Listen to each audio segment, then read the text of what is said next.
पढ़ा है दिखा रहा हूं, सुन लें भाई। Nucleic acid, nucleic acid scientist ने क्या किया, न्यूक्लियस के अंदर फास्फोरिक एसिड, फास्फोरस कंटेनिंग एक मॉलिक्यूल देखा, न्यूक्लियोटाइड का बना हुआ मॉलिक्यूल देखा, डीएनए देखा, आरएनए देखा, क्रोमोसोम देखे। क्या ये बातें एक ही नहीं है? न्यूक्लियोटाइड देखे, डीएनए देखा, ये न्यूक्लिक एसिड्स ही हैं। क्रोमोसोम में भी डीएनए है। तो क्रोमोसोम को, क्रोमेटिन को, डीएनए को उसने पता है क्या कह दिया? उसने कह दिया न्यूक्लिन, न्यूक्लिन। और कुछ टाइम के बाद ये पता चला कि फास्फोरस की वजह से वो एसिडिक है, तो फिर नाम न्यूक्लिन से चेंज किया गया न्यूक्लिक एसिड। तो न्यूक्लिक एसिड के अंदर एक्चुअली क्या है? न्यूक्लिक एसिड किस चीज का बना हुआ है? एक मिनट, एक मिनट। तो nucleic acid, nucleic acid nucleus में पाया जाने वाला एसिडिक मॉलिक्यूल है, जिसको हमने पढ़ना है। एंट्री वाले बचे हैं क्योंकि आप, तो मैं आपसे पूछूंगा कि न्यूक्लिक एसिड के अंदर टाइप्स हैं, मोनोन्यूक्लियोटाइड, डाइन्यूक्लियोटाइड एंड पॉलीन्यूक्लियोटाइड। एक न्यूक्लियोटाइड, जब दो न्यूक्लियोटाइड मिलेंगे तो डाइन्यूक्लियोटाइड, और जब बहुत सारे मिलेंगे तो पॉलीन्यूक्लियोटाइड। तो पॉलीन्यूक्लियोटाइड में हम पढ़ेंगे डीएनए को एंड आरएनए को, हम पढ़ेंगे डीएनए के अंदर कोड को, हम पढ़ेंगे आरएनए के अंदर कोडॉन को, और आरएनए बनाएगा प्रोटीन, अमाइनो एसिड्स को पढ़ेंगे कैसे। वालेकुम अस्सलाम। तो हम ये चीजें पढ़ेंगे डिटेल में। तो न्यूक्लिक एसिड भले डीएनए हो भले आरएनए हो, किस चीज का बना हुआ है? न्यूक्लियोटाइड का। तो सबसे पहले हमारा जो टॉपिक बनता है ना, वो बनता है एक न्यूक्लियोटाइड पढ़ना, न्यूक्लियोटाइड पढ़ना। हम न्यूक्लियोटाइड और न्यूक्लियोसाइड का डिफरेंस देखेंगे कि न्यूक्लियोटाइड और न्यूक्लियोसाइड में क्या फर्क है। फिर हम एक चेन पढ़ेंगे न्यूक्लियोटाइड की, चेन और लेडर में फर्क समझेंगे अगर है तो, बॉन्ड समझेंगे कौन से हैं। और हम बेस पेयर पढ़ेंगे, चार्गफ रूल पढ़ेंगे, चार्गफ रूल पढ़ेंगे। डीएनए का डायामीटर पढ़ेंगे कि कांस्टेंट क्यों है, ठीक है, कितना है। डीएनए के अंदर फोल्ड पढ़ेंगे हम, कैसे हैं, कितने हैं, ग्रूव्स क्या हैं। तो भाई इन सब चीजों को पढ़ने के लिए पहले मुझे बताएं, डीएनए का काम है कि न्यूक्लिक एसिड का काम है कि वो जेनेटिक मटेरियल है। क्या न्यूक्लिक एसिड है द इंटरमीडिएट भी है? क्या न्यूक्लिक एसिड का ये भी रोल है कि डीएनए की मैसेज लेकर प्रोटीन बनवाना? कहीं मोकलिया, बड़ी तकलीफ़ कई साईं, बड़ी मेहरबानी। हाँ हाँ, बड़ी मेहरबानी, बड़ी मेहरबानी, लख थोरा। चाय पीअंदो ऑनलाइन वारो या तव्हांजे वारा मां पिया?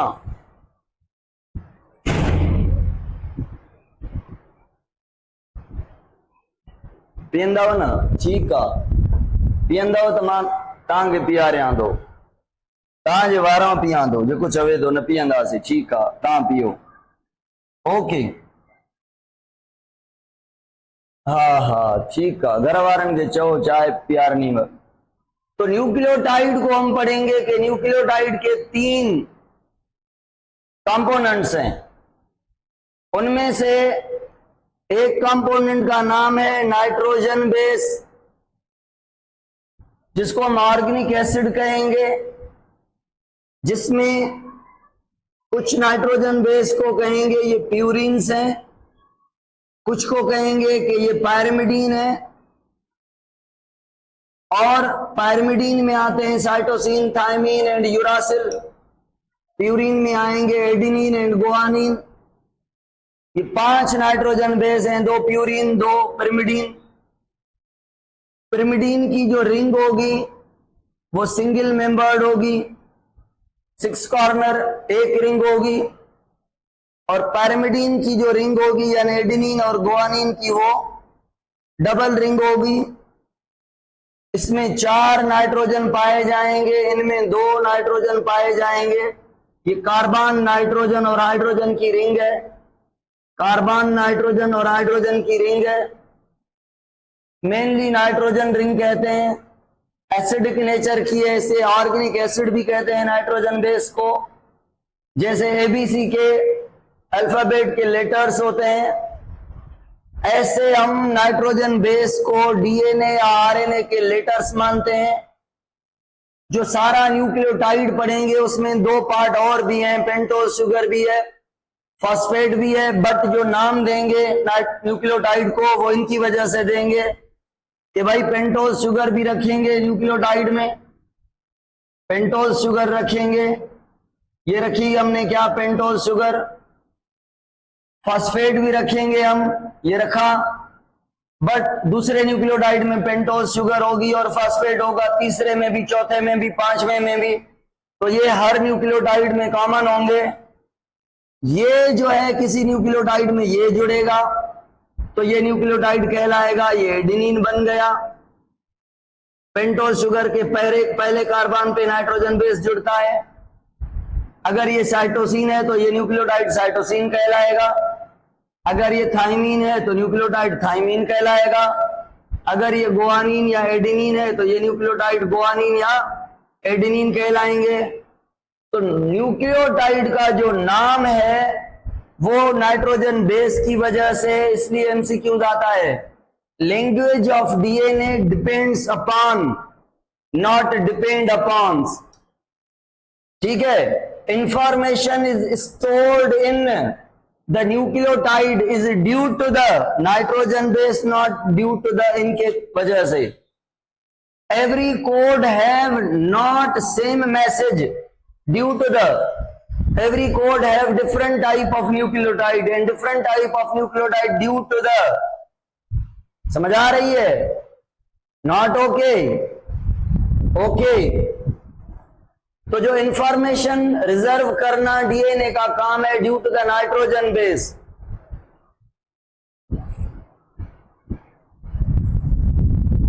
सुन ले भाई। तो भाई नाइट्रोजन बेस और पेंटोज शुगर। अब पेंटोज शुगर हैं 2 तरह की, एक को कहते हैं राइबोज, दूसरी को कहते हैं डीऑक्सी राइबोज। जो डीऑक्सी राइबोज होती है उसके कार्बन नंबर 5वें से, सॉरी कार्बन नंबर दूसरे से, ये कार्बन नंबर 1, ये कार्बन नंबर 2, ये 3, ये 4, ये 5। बताएं यहां पे क्या है? ऑक्सीजन। ये नहीं पूछना था कि क्या है, ये पूछना है कि कौन से कार्बन की ये ऑक्सीजन है जिसने रिंग बनवाई है। 2026 का सवाल है ये। कार्बन नंबर 4 की, वेरी गुड। तो कार्बन नंबर दूसरे पे होती है OH, तीसरे पे भी होती है OH, चौथे वाली O, ये 5वें पे भी होती है OH, पहले पे भी होती है OH। गौर से सुने, पहले कार्बन पे पेंटोज शुगर के साथ बॉन्ड बनाया है किसने? नाइट्रोजन बेस ने। तो ये बॉन्ड कहलाता है ग्लाइकोसाइडिक बॉन्ड। पहले कार्बन पे नाइट्रोजन बेस का जुड़ना, OH को निकाल के तो ये OH यूज हो गई बॉन्ड में पहले वाली। ये ग्लाइकोसाइडिक बॉन्ड है बिटवीन पेंटोज शुगर का कार्बन नंबर 1 एंड कोई भी नाइट्रोजन बेस। दूसरे कार्बन वाली OH होती है, फ्री होती है, किसी के साथ रिएक्ट नहीं करती। तो डीएनए क्या करता है, दूसरे कार्बन वाली ऑक्सीजन को निकाल देता है, हाइड्रोजन को रखता है। तो डीएनए के पेंटोज शुगर के कार्बन नंबर दूसरे पर ऑक्सीजन हैज गॉन। तो डीएनए के अंदर जो राइबोज होती है वो C5H10O4 होती है। अब ये ऑक्सीजन क्यों निकालता है? क्योंकि जब एक न्यूक्लियोटाइड दूसरा, तीसरा, चौथा एक चेन बनेगी तो ये जो कार्बन होगा दूसरा, उसकी OH रिमेन खाली रहनी है। खाली रहेगी तो कल मैंने पढ़ाया था कि ऑक्सीजन फंक्शनल ग्रुप के तौर पे काम करता है, OH फंक्शनल ग्रुप के तौर पे काम करता है। उसकी वैलेंसी 2 है, एक हाथ इसको देता है, दूसरा हाथ दूसरे को देता है। अगर ये डीएनए का होके डीएनए से भी हाथ जोड़ के रखे और किसी दूसरे बी के साथ भी बॉन्ड करे तो मतलब डीएनए के चीज अंदर ये चीज घुस गई ना, तो डीएनए को तोड़ेगी ना, मतलब म्यूटेशन करेगी ना, मतलब स्टेबिलिटी खत्म करेगी ना, मतलब इंसॉल्युबिलिटी खत्म करेगी ना, मतलब रिएक्टिव करेगी ना, डीएनए को चेंज करेगी। तो चेंज इन डीएनए मतलब चेंज इन कोड, मतलब चेंज इन कोडॉन, मतलब चेंज इन अमाइनो एसिड, मतलब सत्यानाश जीन का। नॉट समझिंग, नॉट क्लियर, इज देयर मसलो, इज देयर प्रॉब्लम? पियो चाय, विसरी वयो सजो विसरी वयो, पियो चाय पिया तो याद अची। हाँ याद आयो, क्या पढ़ाना था मुझे? ये पढ़ाना था कि नाइट्रोजन बेस और pentose sugar, nitrogen base 5 type के हैं बट डीएनए में होते हैं ये वाले। कौन से वाले? नॉट होता है ये वाला, बट आरएनए में होते हैं ये वाले। कौन से वाले? ये वाले। नहीं होता ये वाला, ये तो सबको पता है। ये कोई बात बताने की है भला? ये कोई डिस्कस की है बात? नहीं ना। और ये भी पता है चार्गफ्यूल कहता है adenine always bond with thymine in case of DNA, but in case of RNA adenine bond करेगा और गुआनिन बॉन्ड करेगा, दोनों केस में आरएनए डीएनए के, ये भी पता है सबको। तो भाई सवाल आ गया, पहला कार्बन बॉन्ड कर लिया पहले कार्बन की ऑक्सीजन ने, पेंटोज शुगर की पहले कार्बन की ऑक्सीजन ने नाइट्रोजन बेस के साथ, दूसरे वाली ने नहीं किया, इसलिए दूसरे वाली को डीएनए ने निकाल दिया, बट आरएनए ने नहीं निकाला। तो डिफरेंस पढ़ेंगे डीएनए और आरएनए में। पहला पढ़ेंगे कि डीएनए में डीऑक्सी राइबोज शुगर है और आरएनए में राइबोज है, और डीएनए में थाइमीन है तो यूरासिल है आरएनए में। तीसरा फर्क पढ़ेंगे, डीएनए स्टेबल है और आरएनए अनस्टेबल है। चौथा पढ़ेंगे जो ऑक्सीजन खत्म है वो कार्बन नंबर 2 से निकली हुई है, बट आरएनए में वो है। आरएनए के हर न्यूक्लियोटाइड के पेंटोज शुगर के दूसरे कार्बन पे OH है। तीसरी OH पढ़ेंगे इधर है, और वो पढ़ेंगे जब एक न्यूक्लियोटाइड दूसरे न्यूक्लियोटाइड से जुड़ेगा। सपोज करें ये मैं दूसरा न्यूक्लियोटाइड बना रहा हूं, ये उसका पेंटोज शुगर बनाया और ये फास्फेट बनाया, तो फास्फेट कौन से कार्बन पे जुड़ा हुआ है? 5वें पे। इस न्यूक्लियोटाइड के भी कौन से पे जुड़ा हुआ है? 5वें पे। बट ये फास्फेट इससे भी जुड़ेगा, बट ये फास्फेट इधर न्यूक्लियोटाइड नंबर 1, ये नंबर 2, और यहाँ पे न्यूक्लियोटाइड नंबर तीसरा जो होगा उसके कार्बन नंबर तीसरे पे फास्फेट बॉन्ड करेगा। तो मैं पढ़ाऊंगा phosphate phosphodiester bond बनाता है। ईस्टर बॉन्ड क्या है? एसिड और शुगर के बीच, एसिड और अल्कोहल के बीच, एसिड और किसी और मॉलिक्यूल के बीच जो बॉन्ड बनता है वो फास्फो डाई ईस्टर बॉन्ड होता है। डाई ईस्टर क्यों? एक इधर एक उधर। अगर मैं सवाल पूछूं कि मैं एक न्यूक्लियोटाइड, ये दूसरा न्यूक्लियोटाइड, ये तीसरा न्यूक्लियोटाइड, चौथा, पांचवा, छठा बना रहा हूं, बट ऑक्सीजन यहां पे नहीं रख रहा सेकंड पे। तो मैं डीएनए की एक चेन बना रहा हूं या दो बना रहा हूं या आरएनए की एक चेन बना रहा हूं।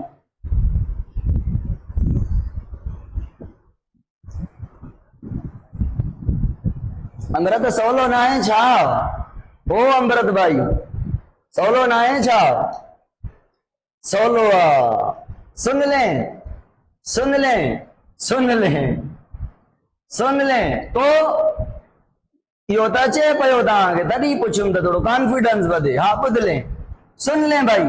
तो आ गया सवाल कि फास्फोरिक एसिड कौन से कार्बन पे बॉन्ड करता है? बेसिकली होता है फिफ्थ पे, अपने न्यूक्लियोटाइड के फिफ्थ पे, बट तीसरे कार्बन के साथ भी थर्ड कार्बन के साथ भी जुड़ता है। तो भाई फिफ्थ वाली OH भी फॉस्फेट में, थर्ड वाली OH भी फॉस्फेट के साथ बॉन्ड में, चौथे वाली रिंग में, पहले वाली पेंटोज। कौन सी OH यूटिलाइज नहीं हुई? पहले वाली नाइट्रोजन बेस, तीसरे वाली फॉस्फेट, चौथे वाली रिंग में, पांचवी वाली फॉस्फेट के साथ दूसरे वाली। तो डीएनए ने जिस OH ने रिएक्ट नहीं किया, रिएक्ट करने का जिसका रोल ही नहीं, उसको निकाल दिया। फालतू में नहीं रखना भाई OH को। डीएनए के पास O4 हैं, चारों रिएक्ट कर चुकी हैं, अब डीएनए किसी के साथ रिएक्ट नहीं करेगा। तो भाई अगर मैंने ये न्यूक्लियोटाइड बनाया है, एक सपोज करें, दूसरे को तोड़ दें, खत्म कर दें दूसरे न्यूक्लियोटाइड्स को, ठीक है। मैंने एक न्यूक्लियोटाइड सपोज करें बनाया है, अगर एक न्यूक्लियोटाइड मैंने बनाया है तो मुझे ये आप समझाएं कि अगर ये न्यूक्लियोटाइड है, इसको AMP कह रहा हूं मैं, क्यों? क्योंकि एडिनोसिन है और मोनोफॉस्फेट है। और अगर मैं इसको एडेनिन को गुआनिन कर दूं तो ये GMP है। अगर इसको मैं साइटोसिन कर दूं तो ये साइटोसिन मोनोफॉस्फेट है। अगर इसको मैं थायमिन कर लूं तो ये TMP है और UMP है as respective.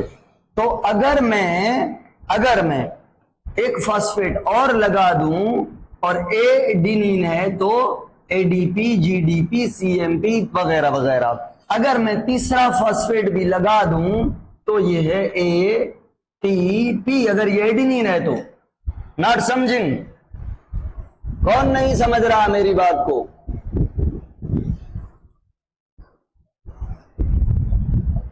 Okay okay okay, very good very good. तो ये मोनोन्यूक्लियोटाइड हमने पढ़े, एक न्यूक्लियोटाइड हमने पढ़ा। सवाल आ गया एक ATP है बट उसके अंदर ये वाली शुगर है, एक ATP है उसमें ये वाली शुगर है, एक राइबोज है, एक शुगर है डीऑक्सी राइबोज। अब मुझे बताएं कौन सी शुगर, कौन सा न्यूक्लियोटाइड ATP में होगा? एज अ करेंसी जो ATP होती है उसमें कौन सा होगा? 5 ऑक्सीजन वाला। तो सवाल ये आता है, एग्जामिनर का फेवरेट मजेदार सवाल ये होता है कि भाई डीएनए को छोड़ के बाकी जितने भी न्यूक्लिक एसिड्स हैं, चाहे वो mRNA हो, tRNA हो, rRNA हो, डाई न्यूक्लियोटाइड में NAD हो, FAD हो, जो भी हो, या मोनोन्यूक्लियोटाइड जो भी हो, ऐसा मोनोन्यूक्लियोटाइड जो डीएनए बनाना नहीं चाहता वो मोनोन्यूक्लियोटाइड, और डाई न्यूक्लियोटाइड और डीएनए को छोड़ के जो पॉलीन्यूक्लियोटाइड है उनमें शुगर जो होती है वो O5 वाली यानी राइबोज होती है, डीऑक्सी राइबोज नहीं होती। बैटरी सही बीठी आ 60 ते आई आ, 80 ते आई आ हुआ। हाँ अच्छी भैया 20 ते हुई, कम भलो दिखजी हो 10।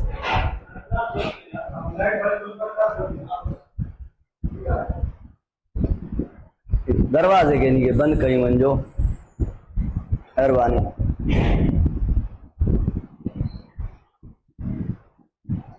हाँ भाई, तो सवाल आ गया, पेंटोज शुगर के बुनियाद पे भी न्यूक्लियोटाइड के टाइप हैं। जनरली अगर पूछे न्यूक्लियोटाइड एक दूसरे से अलग हैं, किसकी बुनियाद पे? तो नाइट्रोजन बेस की बुनियाद पे अगर एग्जामिनर खुद कहे कि भाई मैं ऐसे नहीं पूछ रहा, मैं ऐसे पूछ रहा हूं, क्या पेंटोज शुगर के बुनियाद पे भी न्यूक्लियोटाइड के टाइप हैं, तो कहेंगे हाँ भाई, डीएनए वाले डीऑक्सी राइबो न्यूक्लियोटाइड और आरएनए वाले या अदर न्यूक्लिक एसिड वाले राइबो न्यूक्लियोटाइड। ठीक है। अब मजेदार बात, अब अगर मैं अब न्यूक्लियोटाइड समझ आ गया, न्यूक्लियोटाइड और न्यूक्लियोसाइड में फर्क आप सबको पता है कि भाई पेंटोज शुगर ला दें, उसके साथ नाइट्रोजन बेस लगा दें, क्या नहीं है न्यूक्लियोटाइड का, फॉस्फेट नहीं है, तो पेंटोज शुगर और नाइट्रोजन बेस को मिला के न्यूक्लियोसाइड कहते हैं। और फिर फास्फोराइलेशन होती है, यानी फॉस्फेट ऐड होता है कार्बन नंबर 5 पे, तो बन जाता है न्यूक्लियोटाइड। तो न्यूक्लियोसाइड रॉ मटेरियल होता है। सवाल ऐसे नहीं आएगा, सवाल ऐसे आएगा कि भाई 2026 का पक्का सवाल कि न्यूक्लिक एसिड की डाइजेशन कौन से ऑर्गन में और कौन सी कैटेगरी पे खत्म होती है। यानी जैसे प्रोटीन की डाइजेशन खत्म होती है अमाइनो एसिड्स पे, तो न्यूक्लिक एसिड की जो डाइजेशन खत्म होती है नॉट न्यूक्लियोटाइड्स पे। फॉस्फेट भी छीना जाता है, देन डाइजेशन कंप्लीट मानते हैं हम न्यूक्लियोसाइड पे। और वेयर वेयर जगह कौन सी, जगह कौन सी, जिजीनम नॉट इलियम, जिजीनम। एंड एंजाइम कौन सा, एंजाइम कौन सा, वेरी गुड। चलें भाई, तो न्यूक्लियोटाइड को अच्छे से समझ लिया। ठीक है, एक और मजेदार बात, ये न्यूक्लियोटाइड है बट ये बनाना चाहता है डीएनए। क्या बनाना चाहता है, ये न्यूक्लियोटाइड है, ये न्यूक्लियोटाइड है, ये न्यूक्लियोटाइड है, ये डीएनए बनाना चाहते हैं।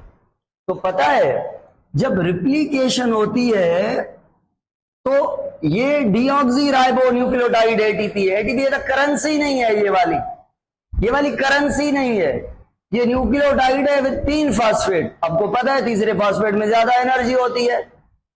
तो रिप्लिकेशन ऐसा प्रोसेस है जिसमें एनर्जी वो ये वाली एटीपी एज अ करेंसी नहीं देती, ये एटीपी यूज नहीं होती।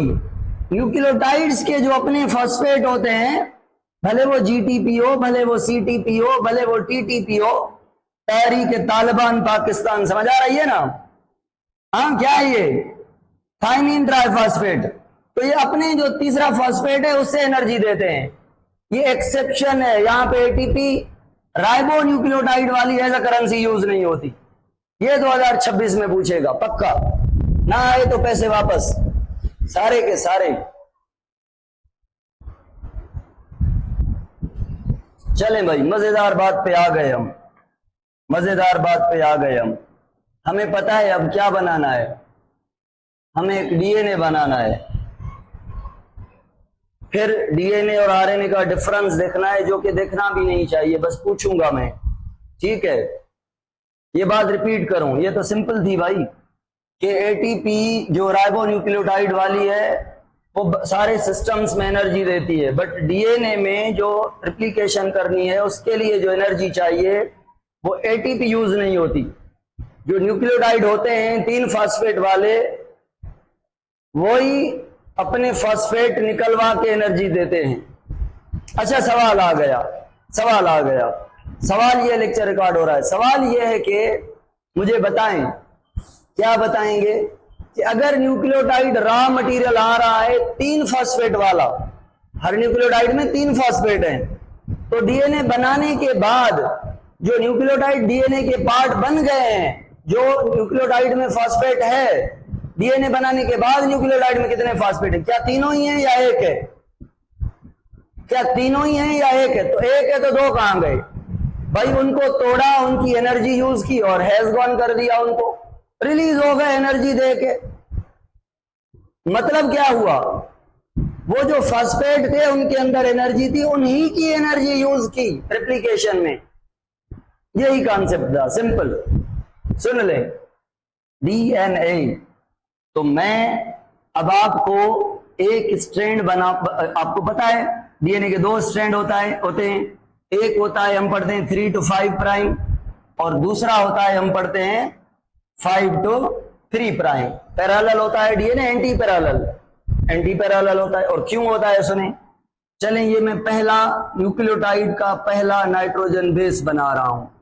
ये मैं नाइट्रोजन बेस मैंने बनाया। नाइट्रोजन बेस का मैंने पहले पेंटोज शुगर बनाया।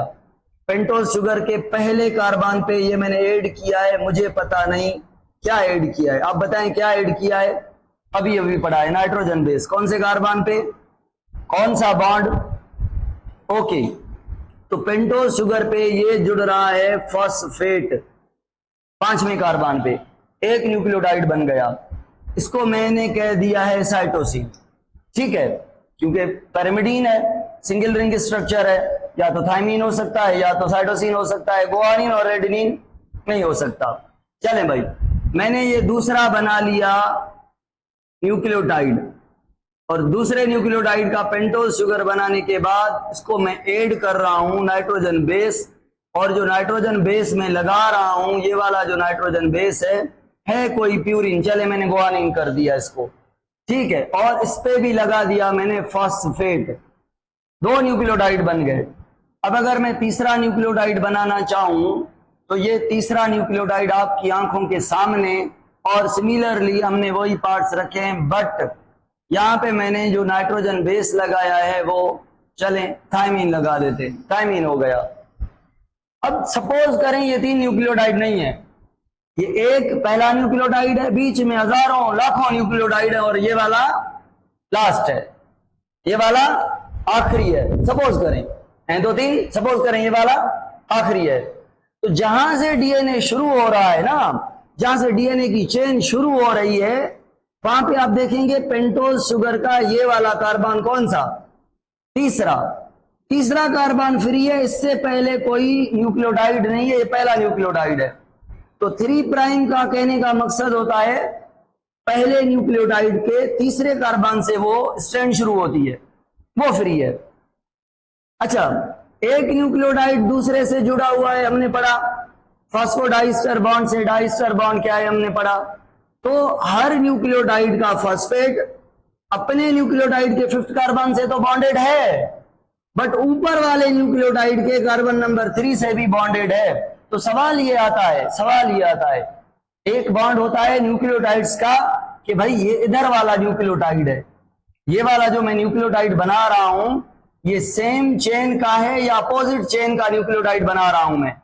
ये वाला भी पेंटोज शुगर बनाई मैंने, ये यहां पे इसको मैं ऐड करके दे रहा हूं क्या, नाइट्रोजन बेस, इधर साइटोसिन है, तो आप समझ गए इधर क्या लगेगा, गुआनिन लगेगा, और ये वाला 5वें कार्बन पे फॉस्फेट लगेगा। तो एक बॉन्ड होता है नाइट्रोजन बेस के बीच, जो नाइट्रोजन ग्रुप या जो मैं कहूं न्यूक्लियोटाइड आमने सामने वाले हों, या मैं कहूं अलग चेन वाले हों, अलग स्ट्रैंड वाले हों, उनके बीच कनेक्शन होता है।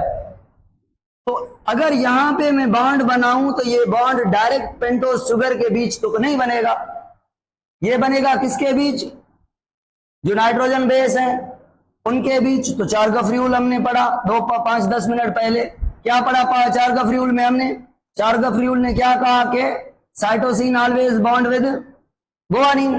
तो इधर साइटोसिन है तो अपोजिट स्ट्रैंड में गुआनिन होगा।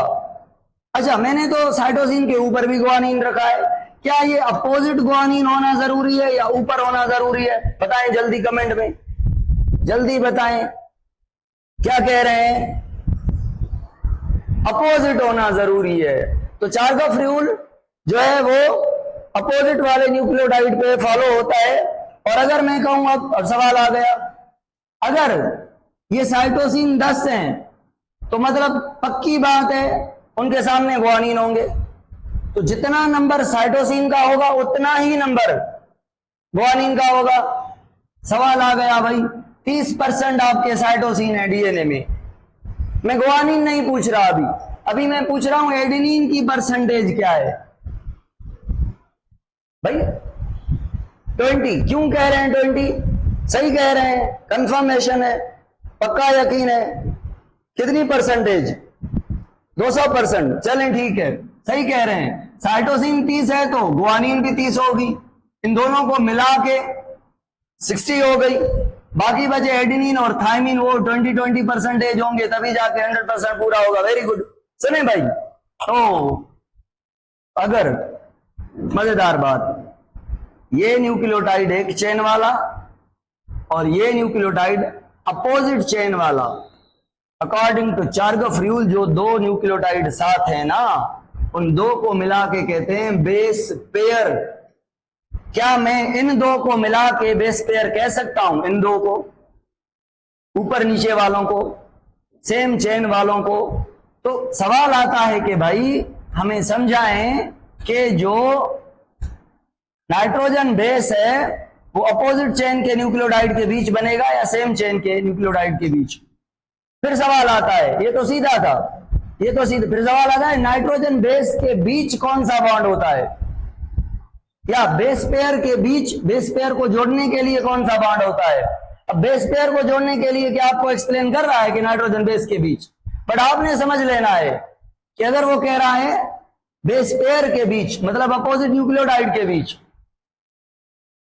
नॉट समझिंग? क्लियर? ओके, तो सवाल आ गया, साइटोसिन और गुआनिन के बीच ट्रिपल बॉन्ड होता है, साइटोसिन और गुआनिन के बीच ट्रिपल बॉन्ड होता है, और थायमिन और एडेनिन के बीच डबल बॉन्ड होता है। ये बॉन्ड होते कौन से हैं? कोवलेंट, आयोनिक, हाइड्रोजन, अभी अभी डिस्कस किया थोड़ी देर पहले, हाइड्रोजन। तो सवाल आता है कि भाई जब रिप्लिकेशन स्टार्ट करनी हो, रिप्लिकेशन स्टार्ट करनी है ना, तो क्या करना पड़ेगा? डीएनए के जो दो स्ट्रैंड है उन दोनों को बीच से काटा जाएगा, कैंची की तरह, जिप की तरह दोनों स्ट्रैंड को खोला जाएगा, अनजिपिंग कहते हैं। तो बताएं कौन सा बॉन्ड तोड़ा जाता है during replication, for replication, before replication? Hydrogen bond. क्यों? फास्फोडाइस्टर बॉन्ड क्यों नहीं? अगर आप फास्फोडाइस्टर बॉन्ड तोड़ें तो डीएनए की जो इंफॉर्मेशन है वो चेंज हो जाएगी, या हाइड्रोजन बॉन्ड तोड़ें तो चेंज हो जाएगी? ना अमृत ना आयो असर। अच्छा, पक्का कंफर्म है, फास्फोडाइस्टर से लैंग्वेज चेंज हो जाएगी और हाइड्रोजन बॉन्ड से कोई फर्क नहीं पड़ेगा इंफॉर्मेशन पे। तो सवाल है कि भाई रिप्लिकेशन में एक मेथड है जिसको कहा जाता है semi conservative, semi conservative model. 3 model हैं डीएनए के, से डीएनए बनने के, एक है कंजर्वेटिव, दूसरा है सेमी कंजर्वेटिव और तीसरा है डिस्पर्सिव। डिस्पर्सिव तो करीब करीब नहीं है, बिल्कुल झूठ है टोटली। कंजर्वेटिव और सेमी कंजर्वेटिव की बात सुने। कंजर्वेटिव वाले कहते हैं जब डीएनए से डीएनए बनता है तो दो जो डीएनए की स्ट्रैंड है उनको खोला जाता है, ये तो सेमी कंजर्वेटिव वाले भी कहते हैं। यहां तक बात सेम है। आगे मसला है, सेमी कंजर्वेटिव वाले कहते हैं एक स्ट्रैंड को देख के आप आंखें बंद करके दूसरी स्ट्रैंड के न्यूक्लियोटाइड बता सकते हैं, हाँ या ना? कंजर्वेटिव वाले भी यही कहते हैं कि भाई अगर एक स्ट्रैंड में एडेनिन है, गुआनिन है, साइटोसिन है, एडेनिन है, थायमिन है, तो अपोजिट स्ट्रैंड क्या होगी? आपको भी पता है कि भाई एडेनिन के सामने बेस पेयर थायमिन होगा। चले भाई, एडेनिन के सामने थायमिन, गुआनिन के सामने, ये तो बात आसान थी, ये तो बात आसान थी, ये तो यहां तक भी दोनों मुत्तफिक है, कंजर्वेटिव वाले भी, सेमी कंजर्वेटिव वाले भी। आगे मसला है, कौन सा मसला है? सेमी कंजर्वेटिव वाले कहते हैं इस स्ट्रैंड से जो नई स्ट्रैंड बनेगी वो इसके जैसी बनेगी और इसके ऊपर जो बनेगी वो उसके जैसी बनेगी। यहां पे अगर एडेनिन की स्ट्रैंड है तो ये वाली थायमिन की होगी, अगर ये वाली थायमिन की है तो इस पे अगर नई स्ट्रैंड बनाए तो कौन सी बनेगी? सारे एडेनिन, मतलब इसके जैसी। अगर ये एडेनिन है, सारी एडेनिन की है, तो नई कौन सी बनेगी? मतलब सारी इसकी जैसी। तो मसला यहाँ पे आ रहा है, कंजर्वेटिव वाले कह रहे हैं जब दो नई स्ट्रैंड बनेगी वो नई आपस में मिल जाएंगी और पुरानी दोबारा आपस में मिलेंगी। सरासर गलत, ये बात इनकी गलत है। आखिरी बात, कौन सी पॉइंट सेम थी? सेम थी ये कि भाई डीएनए के दो स्ट्रैंड अलग होंगे, हाँ भाई होंगे। दोनों स्ट्रैंड अपोजिट होते हैं, हाँ भाई होते हैं। दोनों 4 कफ्यूल पे होते हैं, हाँ भाई होते हैं। और दोनों से पुरानी स्ट्रैंड से नहीं बनेगी, एक ओल्ड होगी एक नहीं होगी, एक ओल्ड होगी एक नहीं होगी, ये भी बात ठीक है। कंजर्वेटिव वाले कहते हैं नई आपस में मिलेंगी पुरानी को छोड़ के, और पुरानी दोबारा आपस में मिलेंगी। सवाल पूछूं? एक एक्सपेरिमेंट किया गया डेंसिटी ग्रेडियंट पे, डेंसिटी पे, तो डीएनए के न्यूक्लियोटाइड्स को हैवी किया गया। क्या किया गया? हैवी किया गया। आइसोटोप दे के पढ़ाया था ये एक्सपेरिमेंट मैंने। तो हैवी करने के बाद, अच्छा जो असली डीएनए था वो नॉर्मल था, वो लाइट था। जब एक डीएनए से 2 डीएनए बने तो जो रॉ मटेरियल थे न्यूक्लियोटाइड के नई स्ट्रैंड में होंगे या पुरानी में जाएंगे? जो नए न्यूक्लियोटाइड दिए रॉ मटेरियल के लिए वो नई स्ट्रैंड में जाएंगे या पुरानी में? कॉमन सेंस है भाई, नई में पुरानी, तो पुरानी ही रहेगी। क्यों? क्योंकि डीएनए की रिप्लिकेशन के टाइम फास्फोडाइस्टर बॉन्ड नहीं टूट रहा। पुरानी स्ट्रैंड रिमेन सेम रहेगी, ये वाली भी रिमेन सेम रहेगी, हाँ अलग हो जाएंगी हाइड्रोजन बॉन्ड की वजह से। बहरहाल काम की बात, एक्सपेरिमेंट में यह देखा गया जब डीएनए से डीएनए बना तो जो हैवी मटेरियल टाइप के रॉ मटेरियल दिए गए न्यूक्लियोटाइड बनाने के लिए, डीएनए बनाने के लिए, अज्यूम ये किया जा रहा था कि अगर डीएनए कंजर्वेटिव है तो जो नया डीएनए बनेगा उसके अंदर सारे हैवी टाइप के न्यूक्लियोटाइड होंगे, हाँ या ना? बिल्कुल। और जो पुराना डीएनए होगा वो फुली कंजर्व होगा, सेम टू सेम पुराने जैसा होगा, उसके अंदर सारे के सारे लाइट टाइप के ओरिजिनल टाइप के न्यूक्लियोटाइड होंगे। तो जो डीएनए की लोकेशन होगी डेंसिटी में, जो कंजर्व होगा पुराना होगा उसकी सेम लोकेशन पे डीएनए रुकेगा, और जो नया होगा वो बिल्कुल बॉटम में चला जाएगा due to the heavy weight. But ऐसा नहीं हुआ। पता है कैसा हुआ? ना डीएनए उस सेम पोजीशन पे ऊपर रहा, ना बिल्कुल बॉटम में गया, बीच में रहा। अब बीच में रहने का मकसद क्या? कि एक स्ट्रैंड उसके अंदर वही सेम थी और एक नहीं थी। जो नहीं थी वो हैवी थी, जो पुरानी थी वो लाइट थी। तो वेट तो बढ़ा बट नॉट 100% बढ़ा। समझ आ रही है? बस यही मसला है। तो सवाल यह है कि कौन सा मॉडल सही है भाई, कंजर्वेटिव या फिर सेमी कंजर्वेटिव? क्या कहते हैं आप? सेमी कंजर्वेटिव का मतलब है, सेमी मतलब हाफ, कंजर्व मतलब बचा हुआ पुराना। आधा डीएनए सेम होता है, आधा अलग होता है, मतलब एक स्ट्रैंड सेम होती है एक नहीं होती है, एक पेरेंटल एक डॉटर। और कंजर्वेटिव का मतलब है जो डीएनए से डीएनए बना, जो पुराना डीएनए था वही का वही सेम रहेगा, उसके अंदर नई स्ट्रैंड नहीं होगी। पुरानी स्ट्रैंड पुरानी से मिलेगी, पेरेंटल स्ट्रैंड पेरेंटल से, डॉटर डॉटर से। गलत है ना कंजर्वेटिव? सही है ना सेमी कंजर्वेटिव? Okay okay. तो भाई आ जाए, चेन बनानी है डीएनए की, एक लेडर बनाना है। डीएनए 2 लेडर होते हैं, एक ये वाली चेन, एक अपोजिट वाली चेन। तो एक चेन बनाने में कौन से बॉन्ड का रोल है? इसका, फास्फोडाइस्टर का या हाइड्रोजन बॉन्ड का? ठीक है, सिंपल है। Okay okay okay.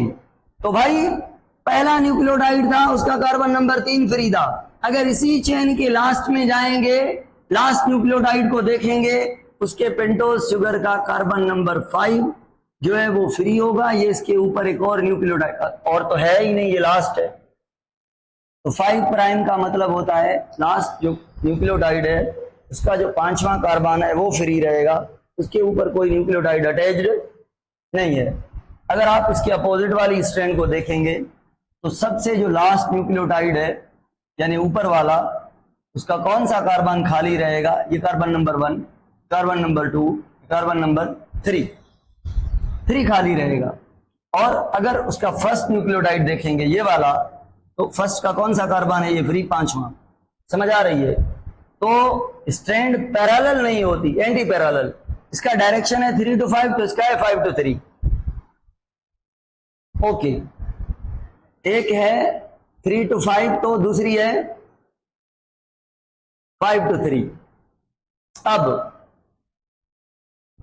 क्यों कंप्लीमेंट्री कहा जाता है डीएनए के दो स्ट्रैंड को? अगर मैं ये बना लूं स्ट्रक्चर, किसकी है पता है?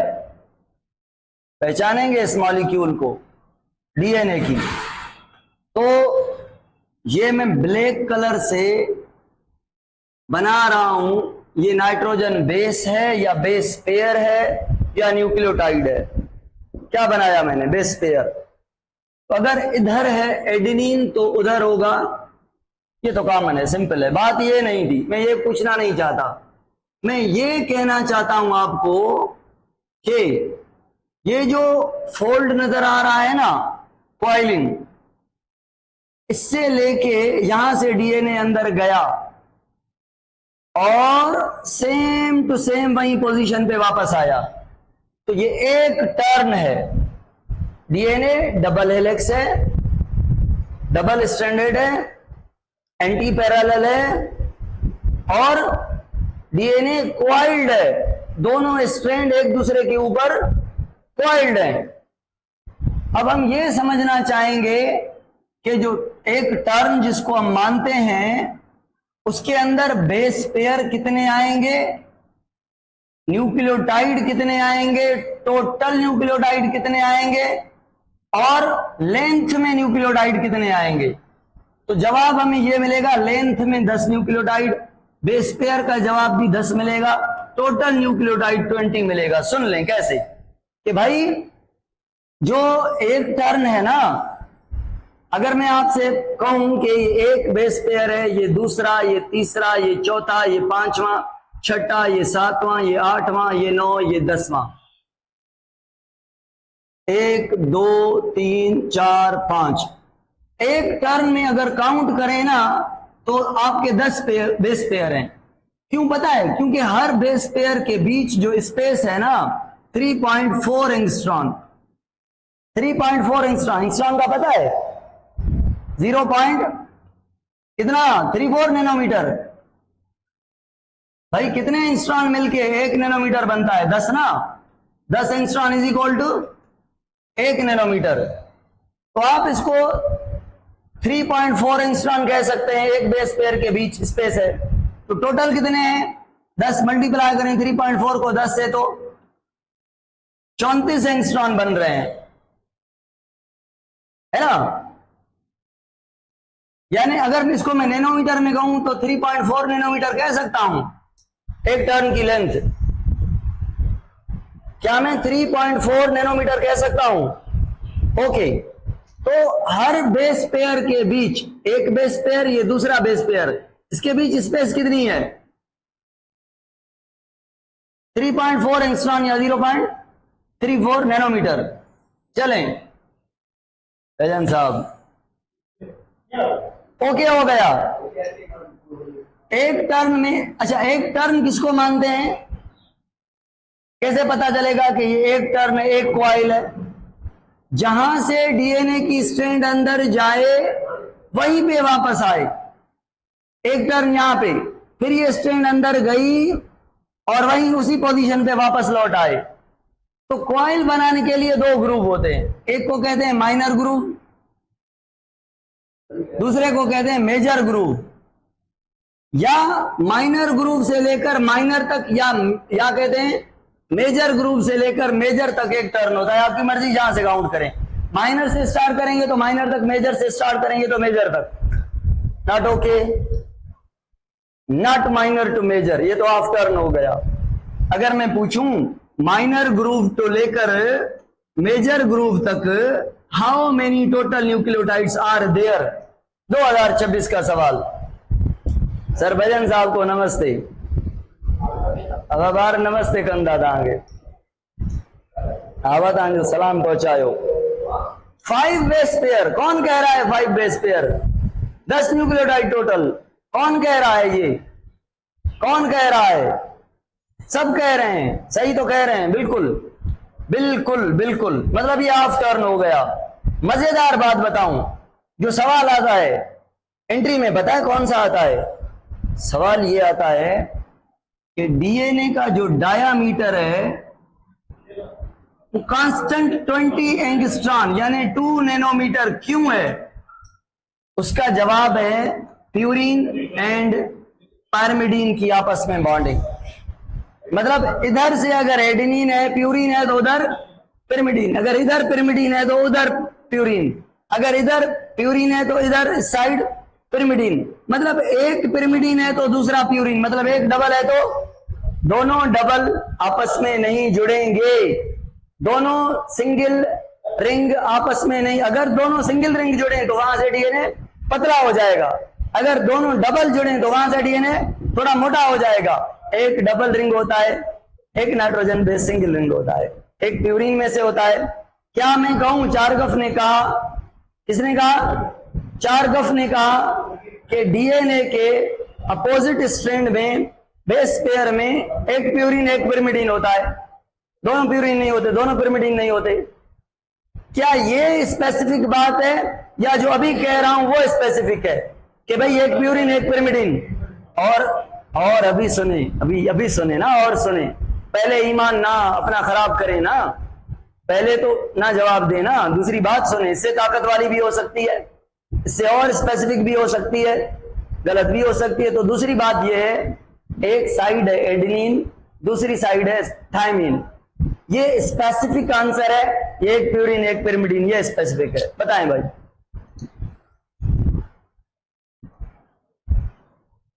नाम लेना न्यूक्लियोटाइड का, वो स्पेसिफिक है। चारगफ ने नाम लिए थे एडेनिन और थायमिन, बट एडेनिन प्यूरिन है, थायमिन पिरिमिडीन है। ऐसे तो गुआनिन और साइटिन और पिरिमिडीन है ना। चलें भाई, चलें भाई, सुन ले, ये बात क्लियर हो गई। अब अगर मैं कहूं यहां का ये पेंटोज शुगर है, पेंटोज शुगर का दूसरा कार्बन किसी से भी अटैच नहीं है, बट वो नॉन पोलर है, उसके साथ ऑक्सीजन नहीं है, इसकी वजह से वो नॉन रिएक्टिव है, इसीलिए डीएनए स्टेबल है, इसीलिए डीएनए इनसॉल्युबल है, इसीलिए डीएनए में म्यूटेशन नहीं होती। इसीलिए जो वायरसेस आरएनए होती हैं वो जल्दी चेंज हो जाती हैं, वो ज्यादा खतरनाक साबित होती हैं। कोरोना आई थी ना, कोरोना वो आरएनए वायरस है। एक दफा लोगों ने पढ़ा, देखा, जीनोम की स्टडी की और इंजेक्शन बना दी, ट्रीटमेंट बना दिया। जब ट्रीटमेंट स्टार्ट किया, फाइजर नाम की कोई इंजेक्शन स्टार्ट की, तो पता चला कि वो वायरस वैसी रही नहीं। क्या हो गई है? चेंज। भाई कैसे चेंज हुई? फिर स्टडी की कि वाकई मार्फोलॉजी और जो जेनेटिक मटेरियल है वो चेंज हो गई। फिर पता चला कि इसके अंदर म्यूटेशन हो गई। फिर दोबारा उसकी स्टडी करके दूसरा डोज बनाया गया। भाई अगर डीएनए आरएनए उसका चेंज हो गया तो जाहिरी बात है, आरएनए प्रोटीन बनाता है, तो अगर जेनेटिक मटेरियल आपका चेंज होता है तो जाहिरी बात है मार्फोलॉजी यानी जो प्रोटीन मार्फोलॉजी रह रही है, प्रोटीन सेम बनेगी क्या अगर डीएनए आरएनए चेंज हो गए हैं? तो नहीं ना।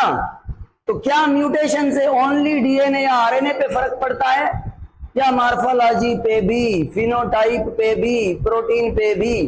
क्या ये तीनों बातें एक ही है, मार्फोलॉजी, प्रोटीन या फिनोटाइप? हाँ या ना? हाँ या ना? हाँ हाँ, ओके ओके।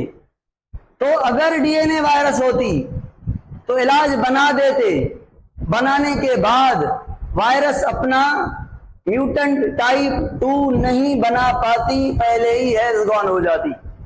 क्योंकि अगर डीएनए होता तो स्टेबल होता, जल्दी जल्दी चेंज ना होता। अगर चेंज ना होता तो हम कंप्लीटली कवर कर चुके होते। इंसान के अंदर डीएनए है, अगर आरएनए जेनेटिक मटेरियल होता, पता है क्या होता? एक पेरेंटल जनरेशन अपनी नई जनरेशन को पहचान नहीं पाती, इतनी चेंज आ जाती। इन बिटवीन सिंगल जनरेशन आप 10-10, 20-20 जनरेशन तक जाएं, सेम कैरेक्टर चलते आ रहे हैं due to the stability of DNA. तो बातें ये कंक्लूड हो रही हैं कि जिसने जेनेटिक मटेरियल बनना है वो मस्ट हैव स्टेबल, उसको स्टेबल होना चाहिए, उसको इंसॉल्युबल होना चाहिए, उसको नॉन रिएक्टिव होना चाहिए, उसको म्यूटेशन से बचना चाहिए, उसको चेंज से बचना चाहिए। सारी बातें सही हैं या नहीं? तो भाई अगर नए पेज पे चल के मैं आरएनए और डीएनए की डिफरेंस की बात करूं, मैं आपसे पूछता जाऊंगा, ये जो चीजें मैंने बताई हैं, हाँ भाई डीएनए क्या है? डबल है। ये क्या है? सिंगल है। और डीएनए में कौन सा न्यूक्लियोटाइड है? डीऑक्सी इसके अंदर कौन सा है? राइबोन्यूक्लियोटाइड है। इसके अंदर जो नाइट्रोजन बेस है एडेनिन गुआनिन साइटोसिन, कॉमन है एडेनिन गुआनिन साइटोसिन, बट इनमें कोई फर्क होगा? न्यूक्लियोटाइड तो कॉमन है ये तीन, बट कोई फर्क होगा? हाँ, ये डीऑक्सी राइबो होंगे और ये राइबोन्यूक्लियोटाइड होंगे। ये पेंटोस शुगर कंप्लीट वाले होंगे, ये उसके डेरिवेटिव C5H10O4 वाले होंगे। और थाइमिन इसके अंदर होगा, यूरासिल इसके अंदर होगा। थाइमिन एडेनिन के साथ जुड़ेगा, यूरासिल एडेनिन के साथ जुड़ेगा। तो मसला आ गया, इस बात पे क्या आ गया? देयर इज अ मसला। मसला ये है, अगर आप डीएनए को डबल मानते हैं और आरएनए को सिंगल मानते हैं, तो बेस पेयर कैसे बनता है आरएनए में? कैसे एडेनिन और यूरासिल आपस में जुड़ते हैं? तो जवाब चाहिए। हाँ भाई, आखिर में हाँ जवाब चाहिए। क्या होना चाहिए इसका जवाब? वेरी गुड, वेरी गुड, बहुत सारे आंसर सही आए हैं कि भाई बेचारा जो एमआरएनए है वो ओनली सिंगल स्ट्रैंडेड होता है, इसमें बेस पेयर नहीं बनेंगे। बाकी रही बात आरएनए की और टीआरएनए की, तो वो डबल हो सकते हैं। फिर मसला आ गया, अगर आरएनए और टीआरएनए डबल स्ट्रैंडेड हो सकते हैं, तो आप क्यों कहते हैं कि आरएनए सिंगल स्ट्रैंडेड है? अगर दो आरएनए जो कि ज्यादा हैं, आरएनए 80%, 10 से 15% और 10 से 15-20%, 3 से 4% एमआरएनए, तो 90-95% तो आरएनए, आरआरएनए और टीआरएनए है, और वो डबल है। फिर क्यों कहते हैं आरएनए सिंगल है? तो there is answer, there is answer. कौन सा? इसका आंसर कौन सा है? इसका आंसर ये है भाई, डीएनए के जो डबल स्ट्रैंड है वो अलग अलग हैं दोनों, और आरएनए जो डबल बनता है वो ही सिंगल स्ट्रैंड अपने आप को फोल्ड बना लेती है। समझ आ रही है? तो अगर यहाँ पे एडेनिन है और इसने फोल्ड बनाया है, तो सामने होगा यूरासिल। तो ये यूरासिल उसी चेन का हिस्सा है, बट आमने सामने टू द एडेनिन। नॉट समझिंग, not clear? Okay okay okay, सवाल आ गया फिर, एमआरएनए क्यों हमेशा सिंगल स्ट्रैंडेड रहेगा, डबल क्यों नहीं होगा?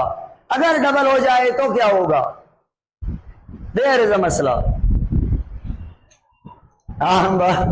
अमृत सोलो आ सोलो गाल बुधाया हाणे ताकत वारो जवाब रे अमृत। एमआरएनए अगर डबल हो जाए तो क्या होगा? तो इंफॉर्मेशन डीएनए की एज गॉन हो जाएगी। मतलब इंफॉर्मेशन जो देना चाहता है, जो प्रोटीन बनवाना चाहता है, वो नहीं बनेगी। क्यों भाई? ऐसा क्यों होगा कि एमआरएनए के, ये एमआरएनए है, इसने यहां पे क्या कर दिया? फोल्ड कर दिया। इतना अगर ये एमआरएनए यहां पे फोल्ड कर रहा है, मतलब यहां पे क्या चले गए? ये चले गए भाई, क्या चले गए? मैसेजेस हाइड हो गए। क्या हो गए? हाइड हो गए। तो जब राइबोसोम पढ़ेगा, ये राइबोसोम है, पढ़ता जाएगा कोडान इसको, इस कोडान को, इस कोडान को, क्या इन कोडान 2 को पढ़ पाएगा जो फोल्ड में है? नहीं ना। तो कोडान की रीडिंग नहीं हो पाएगी जो फोल्ड कर गए हैं, इसीलिए एमआरएनए को खींच के सीधा किया जाता है ताकि जितने भी उसके ऊपर मैसेजेस लिखे हुए हैं for the formation of protein, मैं मैसेजेस कहता जा रहा हूं। क्या नाम है उन मैसेजेस का जो एमआरएनए के ऊपर प्रेजेंट है? डीएनए के मैसेजेस, ट्रांसक्राइब्ड मैसेजेस हैं। क्या नाम है उनका? कोड या codon? Codon, codon, codon. Very good. चलें भाई, सुन लें। आरएनए बनता कहां पे है? फॉर्मेशन कहां पे होती है आरएनए की? और डीएनए की फॉर्मेशन कहां पे होती है? डीएनए की तो न्यूक्लियस में होगी, आरएनए की कहां पे होगी? क्यों कह रहे हैं न्यूक्लियस? क्यों कह रहे हैं? राइबोसोम केर तो चवेयो केरा यू राइबोसोम मारो।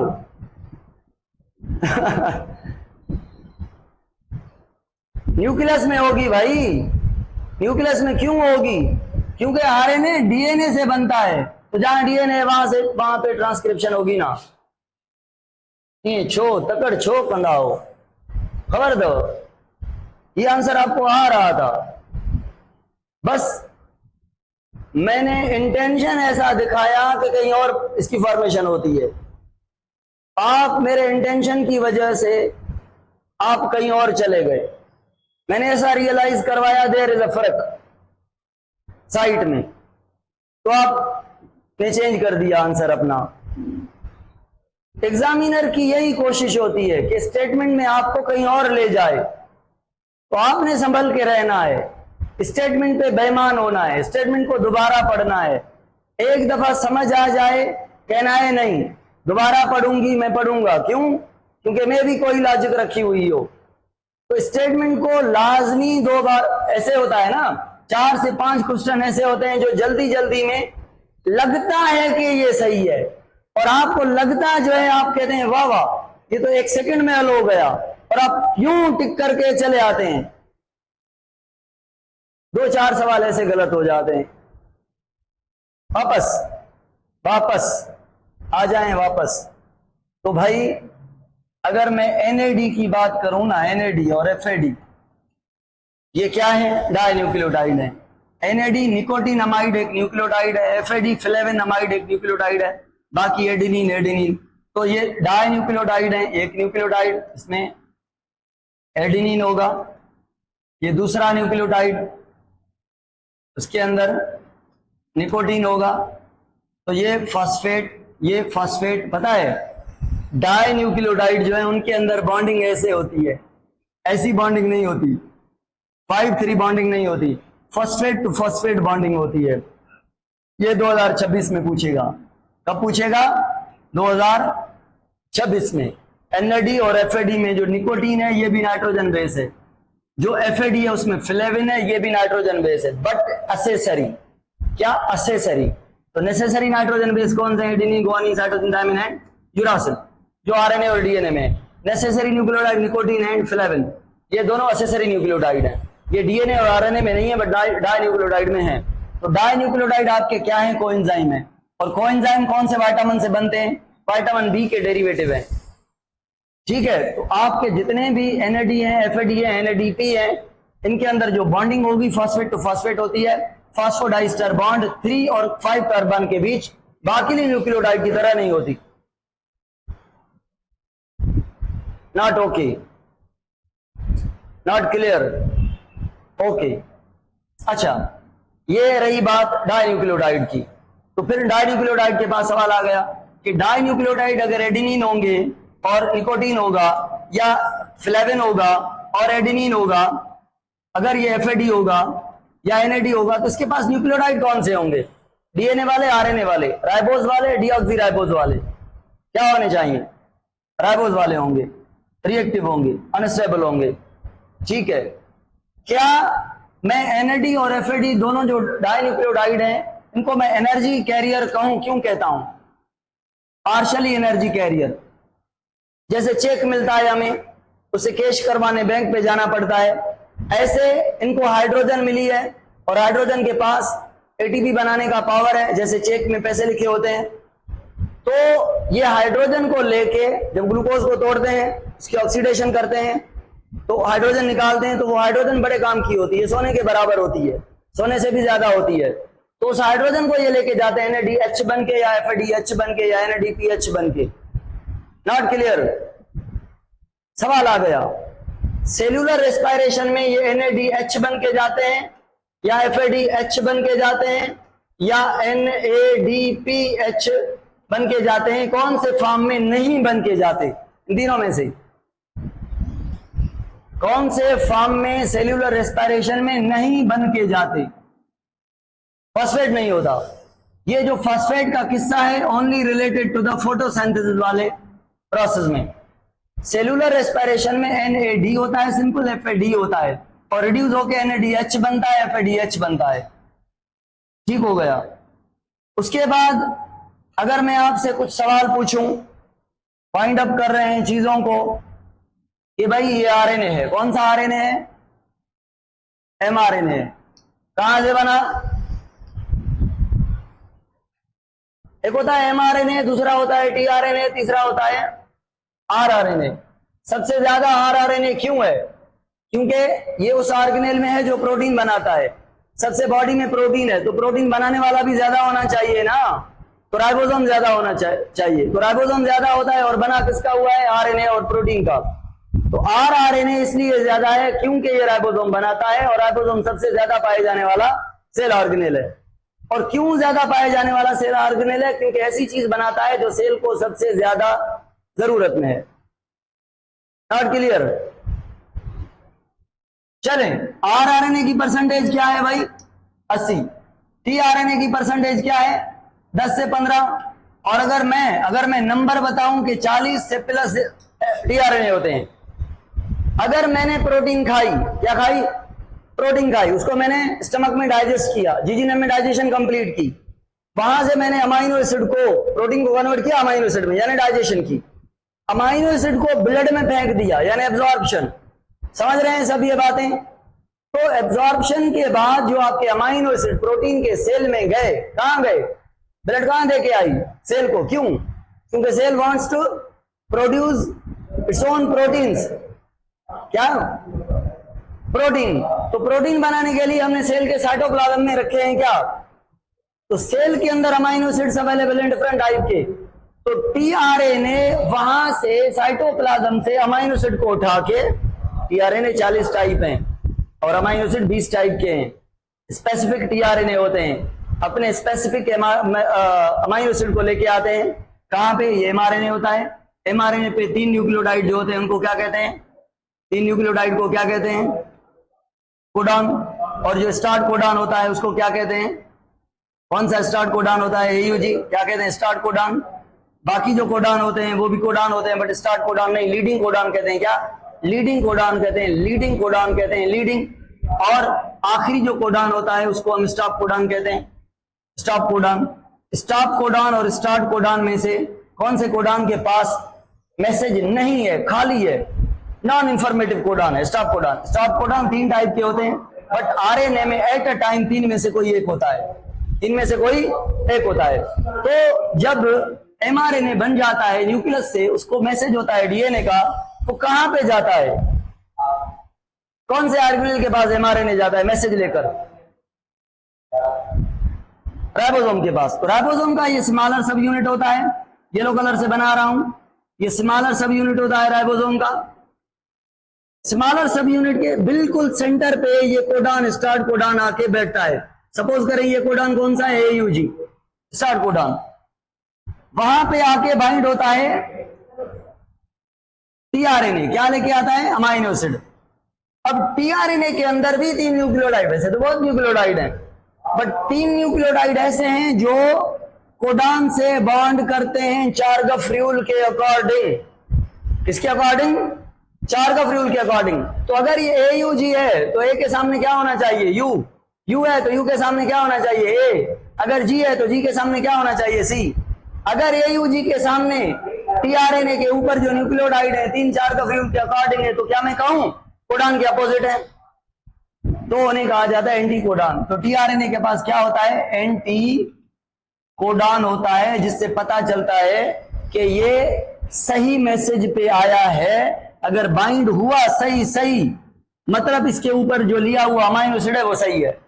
अगर इसकी बाइंडिंग नहीं हुई, अगर इधर गुआनिन है तो उधर भी गुआनिन है, तो इस टीआरएनए को कहा जाएगा जाओ भाई तुम्हारी ये जगह नहीं है। मतलब तुम जो अमाइनो एसिड लेके आए हो वो हम लगाना नहीं चाहते, मतलब तुम जो अमाइनो एसिड लेके आए हो वो यहाँ पे नहीं लगेगा। तो क्या मैं कहूं एमआरएनए के कोडान और टीआरएनए के एंटी कोडान के बाइंड होने से पता चलता है ये अमाइनो एसिड लगेगा, नहीं तो एमआरएनए क्या कहेगा टीआरएनए को, तुम बनो, क्या करो, तुम बनो, ठीक है ना। तो टीआरएनए अगर यहां पे बाइंड रहा, उसके बाद आ जाएगा ये वाला आरएनए। कौन सा वाला आरएनए? राइबोसोम का दूसरा पार्ट। क्या कहते हैं इसको? ये तो था स्मॉलर सब यूनिट और स्केप। इसको क्या कहते हैं? क्या कहते हैं इसको? डोम, लार्जर सब यूनिट। डोम में आरआरएनए होता है, आरआरएनए होता है डोम में, नॉट केप में। केप प्योरली प्रोटीन का बना हुआ है। सवाल आ गया, लार्जर सब यूनिट यानी डोम के अंदर rRNA work as a enzyme. तो आरआरएनए अगर एंजाइम के तौर काम करे तो जनरली एंड स्पेसिफिकली उस एंजाइम को क्या नाम देंगे? 2026 का पक्का सवाल, 2026 का। Generally ribozyme and specifically peptidyl transferase, यानी पेप्टाइड बॉन्ड बनाने वाला। Very good, very good, very good. तो चैप्टर्स की लिंक आपको आ रही है, ठीक है।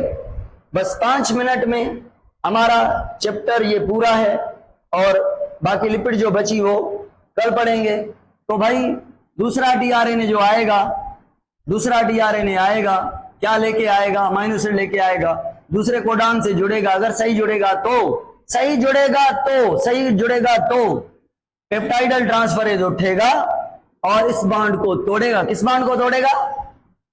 किसको तोड़ेगा? अमाइनो एसिड के पहले टीआरएनए के बॉन्ड को तोड़ेगा और अमाइनो एसिड को इधर जोड़ेगा। किधर जोड़ेगा? दूसरे टीआरएनए के ऊपर जो अमाइनो एसिड लगा हुआ है उसके साथ जोड़ेगा। कौन सा बॉन्ड बनाया? पेप्टाइड बॉन्ड बनाया। तो एंजाइम को क्या कहेंगे? Peptidyl transferase. तो कौन सा टीआरएनए खाली हो गया? 1 या 2?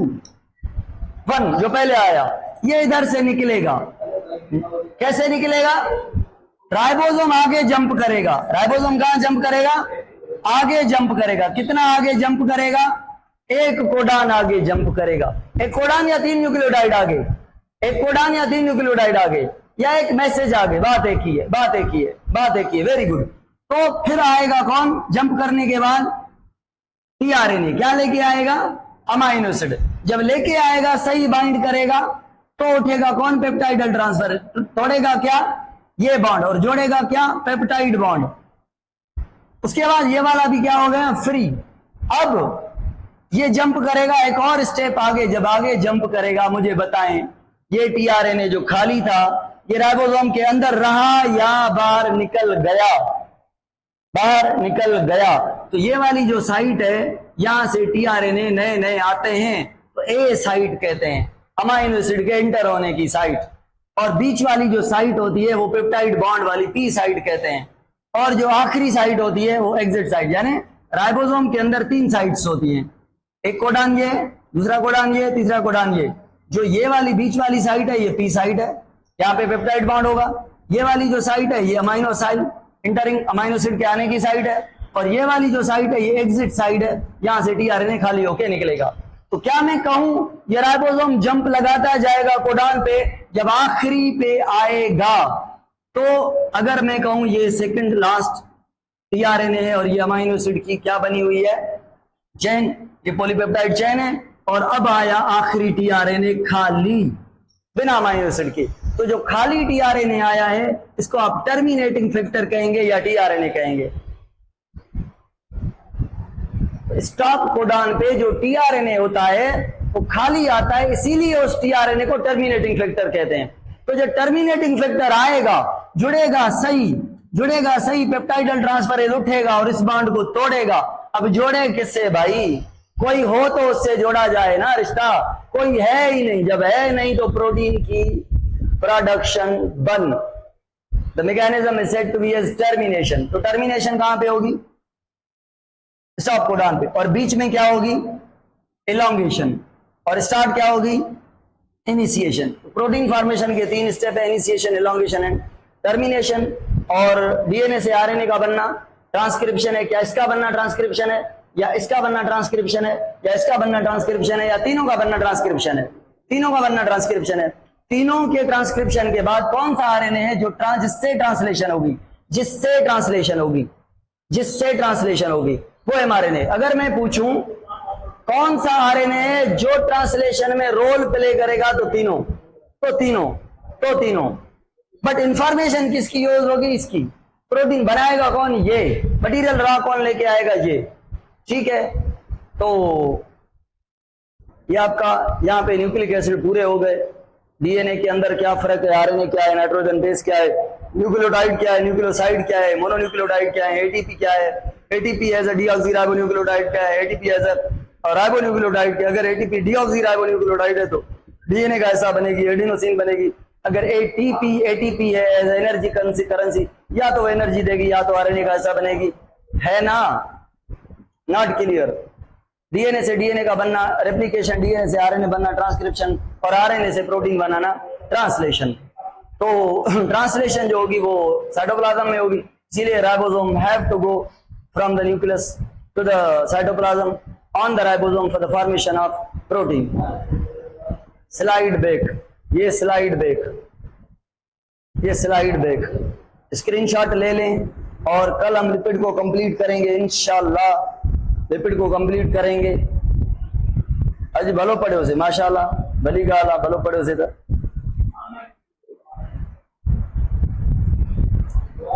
टीआरए के केड़ो बांड हुंदो आहे? टीआरए के काथे खोड़ बांड हुंदा अथव? केड़ो चवंदा? सागो हाइड्रोजन बांड भी हुंदो अथस, फॉस्फोडाइस्टर बांड भी हुंदो अथस। अगर मैं पूछा टीआरए के चेन बनाने के अंदर कौन सा बॉन्ड है, आप कहेंगी फॉस्फोडाइस्टर। अगर मैं पूछूं टीआरएनए जब डबल हो रहा है तो डबल करने के लिए कौन सा बॉन्ड होता है, आप कहेंगी हाइड्रोजन। और मैं पूछूं हाइड्रोजन कहां पे होता है, आप कहेंगी नाइट्रोजन बेस के बीच। नहीं कहेंगी, ऐसा ही कहेंगी ना आप? सर ए एंड टीआरएनए जो बॉन्ड से थी, मतलब adenine and tRNA, amino acid and tRNA का बॉन्ड लूज बॉन्ड होता है, कोवलेंट परमानेंट नहीं होता।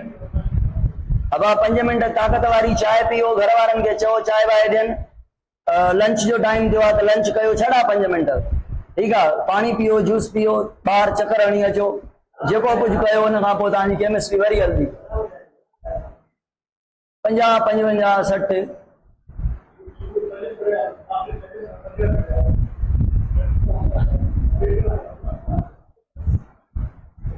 51 बचाओ, 50 बचा हाणे, 75 में वया।